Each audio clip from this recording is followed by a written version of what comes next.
How We Make Movies is brought to you by Microsoft Surface, Assimilate, Eizo, and AJA. So Appropriate Behavior is a coming-of-age comedy about a young woman who's recently been dumped by her first girlfriend, and she's trying to find her footing, realize what went wrong, but at the same time come out to her Iranian parents. Ariana's the only person that I met through the casting process, but we're both Iranian, so we're practically related. So Hallie and I grew up together, and I met her when I was 14 years old. So we wrote plays together actually at first. I wrote this part for her. And Rebecca I met through Hallie many years ago.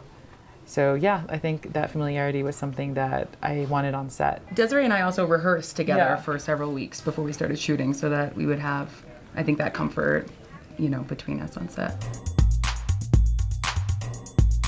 The themes in the film are definitely close to heart. It's a very personal film. It's not autobiographical. The scenes didn't take place. I made up those scenarios, and I definitely heightened the reality to make it convenient for a 90-minute narrative. I came out as bisexual to my parents before I wrote this script. My parents are from Iran. My whole family's from Iran. And I was also trying to make sense of a breakup at the time. I feel like I didn't want to go off the script because I felt like the scenes were so well written that I felt like it wouldn't serve the movie to not do them the way they were written. But Rebecca wrote one of the funniest lines in the film because there's a line like saying the parents come to the girl's home, she's living with her girlfriend, and they say, "Why is there only one bed?" And you start making stuff up. Yeah, and I'm like, well, it's European and it's cheap. And also in the movie Beaches, they share a bed and it's two best friends. It's affordable. It's very inexpensive.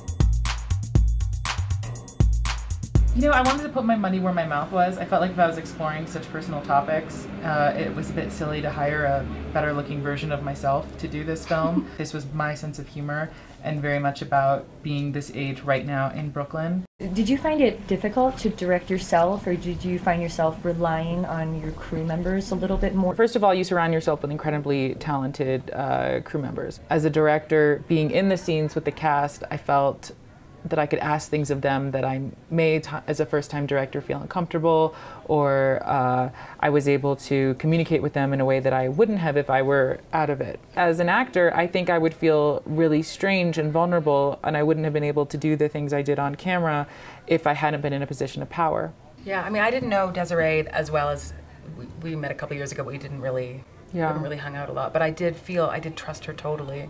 When you get the script and it's so great, then you have like the writer, director, actor, you're like, oh, this is going to be tough. But I've never in my life been in a more relaxed setting that like we can totally like play and fail if we needed to, and it was okay.